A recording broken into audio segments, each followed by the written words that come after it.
In this video, I will show you how to make USB soldering iron. First of all, you need a small stick and make a small hole inside. And also, we need a Type-C module and place it inside of this, and solder positive and negative.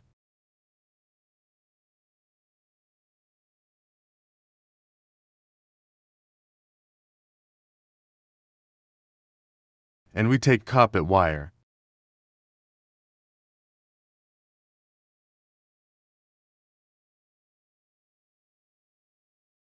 Moreover, we need nichrome wire.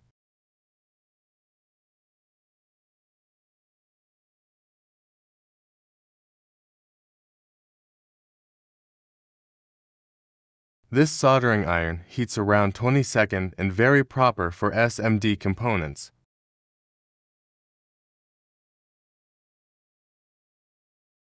Don't forget to subscribe, my friends, because it's only start of this channel.